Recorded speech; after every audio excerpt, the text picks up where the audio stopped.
Eu quero falar de novo sobre um texto que eu falei a respeito dele nesse meu livro, O Enigma da Graça. Não é só sobre ele, mas é sobre ele também. Aqui no meio eu tenho um pedaço de capítulo escrito baseado, é claro, tudo é no livro de Jó, mas baseado nesse capítulo 16 e no capítulo 17. Está aqui. E nos últimos anos, de vez em quando, eu falo a respeito desse texto, porque ele me parece tão importante, tão importante. Ele é tão antigo, ele é tão primitivo, e ao mesmo tempo ele é tão importante, importantíssimo. E aqui Jó se queixa do trato de Deus para com ele. E ele vinha sendo oprimido por uns amigos, 3 amigos e um visitante levado por esses 3 amigos, que o oprimiram tanto que ele disse: toda a minha miséria é pouca perto da opressão de vocês. Eu perdi todos os meus bens, perdi os meus filhos todos, 10 filhos no mesmo dia. Eu contraí uma doença que me ataca desde os ossos até a pele. Eu me sinto um ser de pus, totalmente purulento. Eu sou só pus. Eu ando, cheira mal, eu falo, meu hálito vai longe, a ponto de a minha mulher mandar eu virar a boca para lá, porque o hálito é insuportável. Eu chamo os meus servos e eles não vêm, porque eles têm medo de, pela aproximação, se contaminarem. E ainda recebo a visita dessas 4 pessoas que chegam aqui em nome de Deus para me acusar do meu pecado, para dizer que isso só me aconteceu porque é castigo, porque Deus está pesando a mão sobre mim.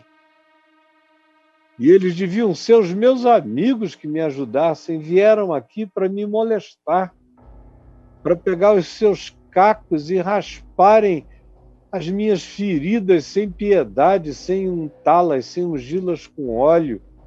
Estão praticando fraterna perversidade contra a minha existência. E ele, que já tinha dito até aqui muitas coisas sobre os amigos, nesse momento também os chama de consoladores molestos.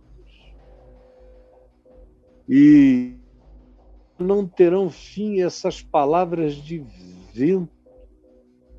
Ou que é que te instiga para me tratares assim? Eu também poderia falar como vocês falam. Se a vossa alma estivesse em lugar da minha, eu poderia dirigir-me a vocês com um montão de palavras, de filosofias, de teologias. Eu poderia balançar a cabeça e dizer: ah, meu Deus, esses caras, que gente fraca. Se eu não estivesse sentindo a dor que eu estou sentindo, se eu estivesse assim, sem dor como vocês, eu seria capaz de abrir os meus lábios em filosofias vãs. Poderia fortalecer-vos, todavia, com as minhas palavras, ao invés de machucar vocês. E a compaixão estaria presente em mim e na minha boca, e abrandaria a vossa dor, mas vocês não sabem diminuir a dor de ninguém. Se eu falar, todavia, a minha dor não cessa. Se eu calar, também, eu não tenho nenhum alívio. Na verdade, as minhas forças estão exaustas. Tu, ó Deus, destruíste a minha família toda. Você sabe lá o que é isso? Eu vejo pessoas que têm um aborto de um filho, uma criança, um feto de 2 meses, 3 meses, vão para o analista hoje em dia, 4 anos. Esse cara perdeu os 10 filhos adultos, cada um cuidando da sua própria vida, morando na sua própria casa. Foram para uma festa na casa de um dos irmãos e algum cataclismo aconteceu, a casa toda caiu sobre todos e não sobrou nada nem ninguém. Ele olha para isso com molestamento desses amigos e diz: tu, ó Deus, destruíste a minha família toda. Testemunha disso sou eu, que ando encarquilhado. Olha aqui a magreza do meu ser, os meus ossos, a minha cara me acusa, ela está chupada. Eu me sinto despedaçado. É como se Deus estivesse em estado de animosidade contra mim, como se ele tivesse de súbito, loucamente rangido os dentes contra mim e se tornado meu adversário sem me explicar coisa nenhuma. E ainda enviado gente como vocês, que chegam aqui com esse desprezo que me esbofeteia, chegam aqui, se ajuntam contra a minha dor, e eu sou entregue nas mãos e ao sabor da loucura de vocês, porque isso faz parte da minha miséria diante de Deus, e eu não entendo nada. Eu só sei o seguinte: eu vivia em paz. Porém, Deus me arrebentou, pegou-me pelo pescoço e me despedaçou, como quem destronca o pescoço de um frango. É assim que eu sinto da vida, da existência, como Deus fazendo isso comigo, me despedaçando, me destroncando o pescoço, me quebrando a medula. Parece que ele me colocou como alvo para brincar de jogar flechas em mim. Atravessa-me tudo, os rins, não me poupa em lugar nenhum, meu fígado derrama fel. Eu me sinto ferido de dia e de noite, sem explicação, no meio do absurdo. Eu sou ferido, ferimento sobre ferimento. E parece que ele, como um guerreiro covarde, não para de jogar lanças e flechas contra a minha vida. Eu estou costurando a minha própria pele, que se abre, que se rasga. O meu orgulho, se eu tive algum orgulho, foi reduzido ao pó. O meu rosto está todo afogueado de tanto chorar. Eu não paro de chorar. E sobre as minhas pálpebras está a sombra da morte. Você pode imaginar uma situação assim? Você tem qualquer coisinha e já fica cheio de gemidos que não cessam, e parece que você foi esmagado, trilhado, pisoteado pela existência, e você não sabe nada de coisa alguma, mas é esse menino criado com todinho, não sabe com quantos paus se faz uma cangalha, como a vida pode ser para além da descrição, para além de qualquer que seja o livro de amarguras. A existência pode tomar configurações impensáveis. Aí ele diz: ó terra, não cubras o meu sangue e não haja lugar em que se oculte o meu clamor. Ele está dizendo: tomara que haja alguma coisa minha que grite diante de Deus. Já agora sabei, todos vocês que se dizem meus amigos e veem, vocês que me ouvem, fiquem sabendo, a minha única possível testemunha está no céu, e embora eu não entenda nada do que ele esteja fazendo comigo, não entenda nada sobre os desígnios dos céus contra a minha vida. Todavia, se eu tenho alguma testemunha, é essa testemunha do absurdo, acerca do que eu não entendo nada. Mas eu sei uma coisa, mesmo não compreendendo, ele é a testemunha que sabe o que me aconteceu. E também, se é para eu ter alguma esperança, mesmo achando que Deus me abandonou, eu ainda assim digo contraditoriamente que é nas alturas que está aquele que advoga a minha causa. Iria demorar alguns milhares de anos para que o apóstolo João dissesse: filhinhos meus, não pequeis, mas se todavia alguém pecar, tendes advogado, tendes advogado, tendes advogado. Nas alturas está quem advoga a minha causa. Tendes advogado junto ao Pai, Jesus Cristo justo. Ele é a propiciação pelos nossos pecados, e não somente pelos nossos próprios, mas ainda pelos do mundo inteiro. Os meus amigos de Jó zombam de mim, ficaram aqui, são zombeteiros.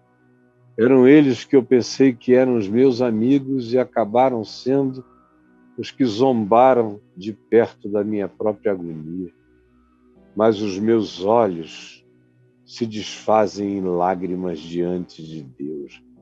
Minha resposta aos que zombam de mim é que os meus olhos se desfazem em lágrimas diante de Deus, para que Ele, Deus, mantenha o direito do homem contra o próprio Deus.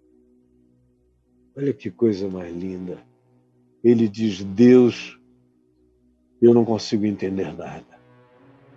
Para mim, tu és absolutamente absurdo. E o que tu permites que me acometa, que me visite como catástrofe, como calamidade, é absolutamente indizível, é insano, é obra da demência. E o meu coração está perplexo, mas eu sei que mesmo olhando para os céus e dizendo: que loucura é essa? Como é que tu me tratas assim? Ao mesmo tempo existe uma certeza dentro de mim de que o meu direito é mantido diante de Deus. Diante de Deus, o meu direito é mantido contra o próprio Deus. Eu confio em Deus contra Deus. Eu confio em Deus contra o absurdo. Eu confio em Deus contra a inexplicabilidade de tudo. Eu confio em Deus contra as minhas perplexidades. Eu confio em Deus contra a maldade oculta, em relação à qual eu não tenho nenhum tipo de filosofia explicativa ou teologia consoladora. Eu confio em Deus contra os molestadores da minha alma. Eu confio em Deus contra os zombeteiros que trabalham contra a minha vida me zombando. Eu confio em Deus contra Deus. Eu confio em Deus contra Deus em meu favor. Deus é por mim. Que Deus será contra mim? Deus é por mim. Quem será Deus contra mim se Deus é por mim? Então, eu olho para os céus e digo que não compreendo o que tu permitiste ou o que tu fizeste contra mim, mas eu constituo Deus advogado, meu advogado contra Deus, em meu favor, como meu justificador, como meu consolador, como meu protetor, Deus me protegendo de Deus. A graça de Deus me protegendo das interpretações culposas.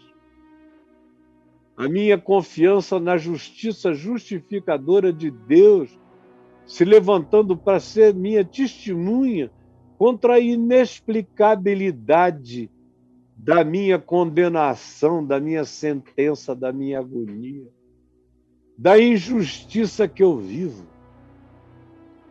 Eu confio na justiça de Deus contra a suposta injustiça de Deus contra mim. Deus é meu Deus contra Deus. Deus é por mim. Quem será contra mim? É o que Jó diz, é o que Jó sabe. E é um paz de consciência, de fé, que eu vi apenas pouquíssimos e raros seres humanos serem capazes de praticar Deus contra o absurdo de Deus. É só quando a gente chega aí que a gente botou a cabeça para além do teto das lógicas e das razões e das filosofias. Aqui morrem as filosofias. Aqui é a sepultura dos filósofos, dos pensadores, dos teólogos. Aqui é a sepultura dos curandeiros, dos arrogantes, dos acusadores e dos consoladores molestos. Aqui caem eles. Aqui segue apenas aquele que diz: Deus, tu és o meu advogado contra o próprio Deus. Mas é no testemunho da tua justiça justificadora que o meu ser confia.